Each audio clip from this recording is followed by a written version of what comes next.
So the Knicks did something super different last night. They ended up putting out Deuce and Hart despite Mitch being healthy. No OG, obviously.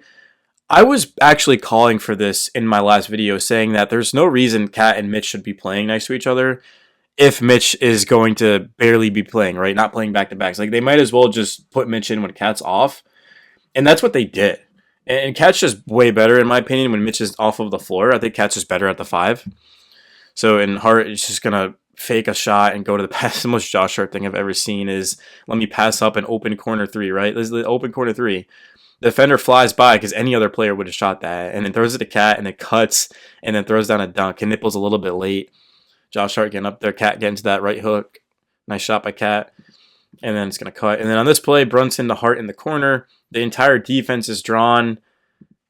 What is Cat doing? Like, did you guys look at Cat's hands? That's not right. And Hart's going to let this one fly. She puts it on the floor, getting the rhythm.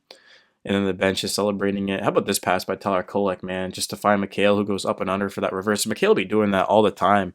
Jalen Brunson getting to that strong hand. Just weight room right there. I think Brunson finished with 31. And then Josh Hart off the dribble, pull up three.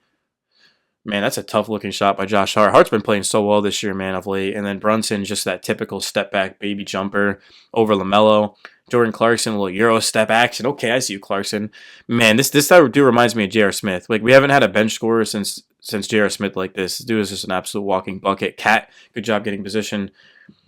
See, that's why I like Cat at the 5 as well, is because how do you really defend that, right? Because there's just always going to be a mismatch. No 5 can guard Cat besides maybe like Wemby. And Cat just has position, and his ball is just lofted up and over.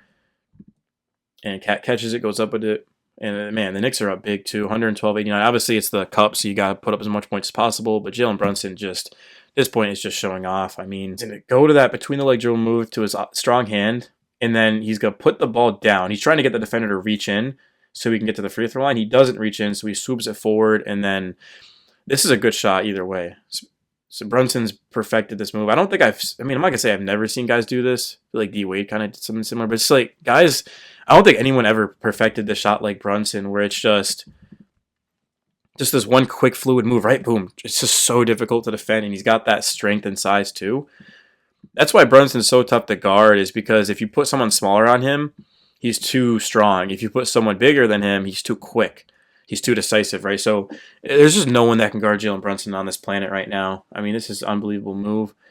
And then how about McHale getting to the passing lane, LaMelo lazy pass and doesn't contest. I mean, this is kind of exactly why LaMelo's on the trade block, is plays like this, like just throws it up to Knipple, McHale reads it, and then did not contest. I mean, that's just, man, that a timeout immediately. Yeah, a very good timeout. It's just not like, come on, you're the leader of a team, LaMelo. You just got to be better than that. But speaking of McHale, just getting to that baby follow-away jumper. Speaking of perfecting shots, I mean, I love when McHale just has this follow-away jumper. I mean, yeah, mid-range is maybe not the best in basketball, but points are points. McHale is just so good at that. I don't think anyone does it better. And then just, oh my goodness, just a rookie. It's just a vet on a rookie. What happened here is he was just respecting the quickness of Brunson, and he stopped on a dime, and then he just did a step-back jumper. I mean, yeah, that's just the thing about Brunson. He's too quick or he's too strong, or both, for Knipple. And then, yeah, just babying LaMelo Ball. I mean, this is just pure baby. Look at this. Look at this contest. Brunson, first of all, LaMelo gives up baseline, which you never want to do, and then he boxes him out. This is to try to get a foul and to get the M1. It's a good job right there. Should have been an M1 if I'm being completely honest with you. But, yeah, Josh Hart spinning, jumper, boom. Hart's added that to his repertoire. And now I'm looking at Tyler Kolek, behind the back dribble, follow away baby jumper. Oh my goodness. See, Tyler Kolek is a bucket. I feel like Tyler Kolek, when he plays, always does something good. Look at this. I mean, that is a nice looking move by Kolek. So the Knicks did pick up a 129-101 victory over the Hornets. They blew them out. Brunson had 33, my bad, not 31. Cat 10 boards, Hart 7 assists. Our next game is Friday at 7:30 against the Bucks. Correct me if I'm wrong. I think that's a cup game. The Bucks did beat us last time we played them, 121-111. We had just a disastrous second half. Trying to think of that game. It was October 28th. Feels like forever ago. Yeah, that's going to be a game where it's just kind of like payback and Giannis game. I mean, at this point, every time we play the Bucks, all I can think about is Giannis in orange and blue. Man, that would be a dream come true. Rhyming accidentally, Chris move. But yeah, I mean, the Knicks on the season, obviously, they're 11-6, which is about where they were at last season at this point. There's been a lot of good about the Knicks. There's been more bad, though. The thing with the Knicks is they haven't played good defense. They give up a ton of open threes, and whenever they face a good team, a lot of the issues start to glare. But I do like the way the Knicks are playing right now, and sure, it's against bad trash teams. But I do think that the Knicks are starting to make changes. Well, I know they're starting to make changes because they went with, of course, Deuce and Hart in the starting five, even though Mitch was fully healthy. So they're trying to change things up. Once OG comes back, we'll kind of see what they run. But the Knicks are they're starting to look like an actual offense as well. Yeah, the defense has been bad, but the offense, the ball hasn't been moving as much as you'd like.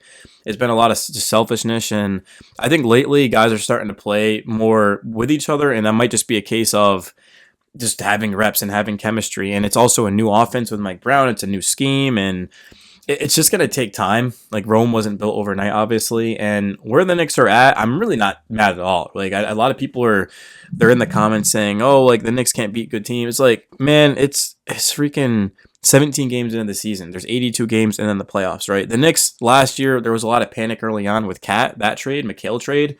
And then the Knicks went to a game 6 of the Eastern Conference Finals. And again, not exactly what the Knicks are trying to do. I mean, they're trying to get to the finals, but it was a good season, right? I'm going to be honest. It was a good season.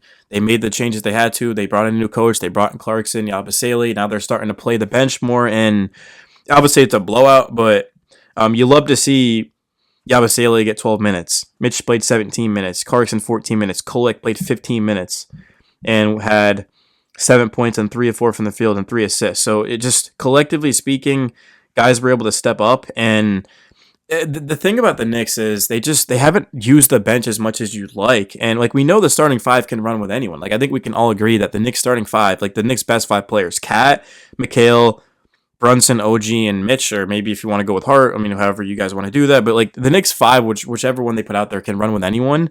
But it's the bench that has kind of been holding this team back. And now all of a sudden again, let's say Mitch comes off the bench. So now you got Mitch, Yabusele, Clarkson, Kolek. Diawara, I'd like to see play them more than just 2 minutes, especially in a blowout. That's kind of inexcusable. Like, these guys should be playing and just keep legs fresh and let's see what they can do. Because the Knicks, they've got talent. And whenever we watch the preseason or like the summer league, it's like we know these guys can hoop, but it's just they got to gain the trust of the coaching staff. And from what I have seen in these games, I mean, sometimes I feel like they're asking too much out of Cat and Brunson, and sometimes like another guy's gonna have to step up and make something happen. Like Brunson, 33 points, awesome. Cat, 19 and 10. Kind of a quiet game for Cat, if I'm being honest with you, but like not like Cat really had to do that much. It's the Hornets, but what I'm looking forward to is just seeing the Bucks game. Are the Bucks a championship contender? I mean, I mean any team, to be honest, I guess is a contender. I mean the Bucks are okay. I mean, what's the Bucks record? I don't even know, bro. The Bucks are 8-11. Okay, so I think that kind of answers that. I mean, it's early, but I don't think the Bucks are a championship contender. But they do have Giannis and they do have Miles Turner, so that's going to be a tough task to be able to stop that. And Cat is going to have Turner on him. Honestly, the Bucks probably won't even put Turner on Cat. They might just put a wing on him. So, but yeah, man. I mean, I don't know, bro. I want to see the Knicks just be consistent because, like, the only time the Knicks have been consistent this year is they had a winning streak going, which was November 2nd to, I think, November 11th. They beat the Bulls, Wizards. Yeah, I mean, the Knicks beat the Bulls, Wizards, Wolves, Nets, and Grizzlies from November 2nd to November 11th, and that was like the only time they've been consistent. And then after that, it's just been win one, lose one, win one, lose one, right?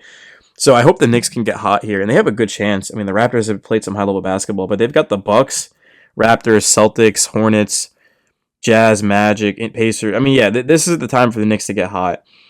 And it's not even about necessarily the wins and the losses. It's about just how the tape looks and how this team is playing, because the Knicks can lose a game, but it could still be a good game, right? Like, in the regular season, obviously no loss in the playoffs is a good game, but like the Knicks can do everything right, and just the Bucks had it that night, or the Pacers had it that night, right? But it's like some of these losses have just been pretty embarrassing, giving up open threes, not moving the ball, turning it over, being careless, right? Like more often than not, the Knicks have done that this season, and to me, that's a sign of coaching, if I'm being honest. And Mike Brown was brought in to replace Tibbs, and that's a lot of pressure because the Knicks just got to their first conference finals since 2000, right? So I'm not expecting Mike Brown to be perfect, but at least he's making changes. And even if it's the Hornets or the Nets, like changes are changes. And I think they're going to start to show moving forward. I think Deuce should start Deuce should continue to start. Even Hart. Like Hart has his flaws, but Hart just he just is such a good passer, rebounder, and he can switch everything. He hustles. He's got tenacity, and then Deuce, of course, best point of attack defender on the team, can space the floor, an improved mid-range shooter, improved finisher at the rim. I mean, Deuce and Hart are bench guys to me, but the Knicks look better with them out there, so you might as well start them to that point. Yeah, until OG comes back, I'm definitely rocking with Deuce, Hart, Cat, Brunson, and McHale.